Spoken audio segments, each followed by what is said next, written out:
بسم اللہ الرحمن الرحیم۔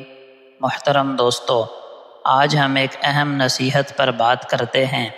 آج ہم جانتے ہیں سیدنا حسن بصری رحمہ اللہ کی وہ نصیحت جو ہماری زندگی بدل سکتی ہے۔ حضرت حسن بصری رحمہ اللہ فرمانے لگے، بدگو، جھگڑالو اور فتنہ انگیز لوگوں کے قریب مت بیٹھو ورنہ تمہارا دل مر جائے گا۔ جملہ تو بڑا چھوٹا سا ہے مگر معانی کا سمندر اپنے اندر سموئے ہوئے ہے۔ یاد رکھیے، انسان کا اصل سرمایہ اس کا دل ہے۔ اگر دل زندہ ہے تو نماز میں مزہ ہے، ذکر میں سکون ہے، عبادت میں لذت ہے، لیکن اگر دل ہی مر جائے پھر نہ قرآن کی تلاوت میں اثر رہے گا، نہ دعا میں آنسو آئیں گے، نہ نیکی کی توفیق ملے گی۔ ماحول سے مجبور ہو کر نیکی کر لی تو نیکی کی حلاوت اور مٹھاس سے محروم رہے گا۔ اللہ کے محبوب صلی اللہ علیہ وسلم فرمایا کرتے، لوگوں، جسم کے اندر گوشت کا ایک ٹکڑا ہے، اگر وہ صحیح ہو جائے تو پورا جسم صحیح ہو جاتا ہے، اگر وہی خراب ہو جائے تو پورا جسم خراب ہو جاتا ہے۔ غور سے سن لو، وہ گوشت کا ٹکڑا دل ہے۔ یعنی دل سنور جائے تو سارے جسم سے نیک اعمال ظاہر ہوں گے، اور اگر دل بگڑ جائے تو جسم سے گناہ صادر ہوں گے۔ دوستو، پتہ چلا دل کے مرنے کے، دل کے مردہ ہونے کے اسباب میں سے ایک بڑا سبب کیا ہے؟ بری صحبت، بری مجلسیں، گندا ماحول، برے دوست۔ قرآن کہتا ہے، جب تم سنو کہ اللہ کی آیات کا مذاق بنایا جا رہا ہے تو ایسے لوگوں کے پاس نہ بیٹھو جب تک کہ وہ کسی دوسری بات میں مصروف نہ ہو جائیں۔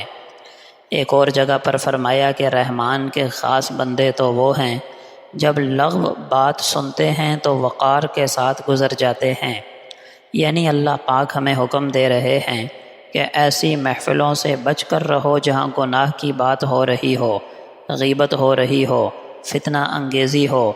نبی اکرم صلی اللہ علیہ وسلم کا فرمان ہے، جو شخص اللہ اور آخرت کے دن پر ایمان رکھتا ہے وہ اچھی بات کرے یا پھر خاموش رہے۔ فرمایا، مسلمان کو گالی دینا فسق ہے، اور فرمایا، چغل خور جنت میں داخل نہ ہوگا۔ یہ باتیں ہمیں بتاتی ہیں کہ بدگو اور جھگڑالو لوگوں کی صحبت ایمان کے لیے زہر قاتل ہے۔ محترم دوستو، بری محفل اور بری صحبت کے چند بڑے نقصانات یہ ہیں۔ دل سخت ہو جاتا ہے، عبادت میں سستی آ جاتی ہے، غیبت اور چغلی پھیلتی ہے تو رشتے ٹوٹنے لگتے ہیں، آخرت برباد ہو جاتی ہے۔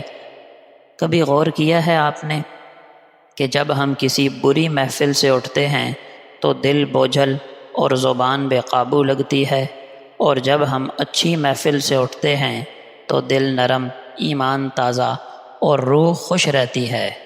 اب سوال یہ ہے کہ ہم کیا کریں؟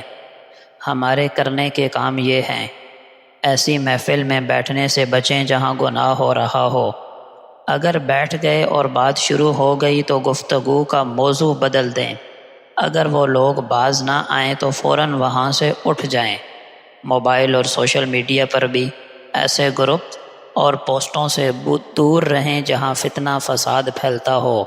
نیک لوگوں کی، اہل دین کی، علماء کی، اہل اللہ کی، مشائخ کی صحبت اختیار کریں۔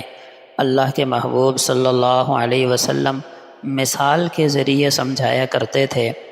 فرمایا، اچھے دوست اور برے دوست کی مثال ایسی ہے جیسے خوشبو بیچنے والا اور لوہار کی بھٹی۔ خوشبو والے سے تمہیں فائدہ ہی فائدہ ہوگا، اور لوہار کی بھٹی سے یا کپڑے جلیں گے ورنہ بدبو تو آئے گی۔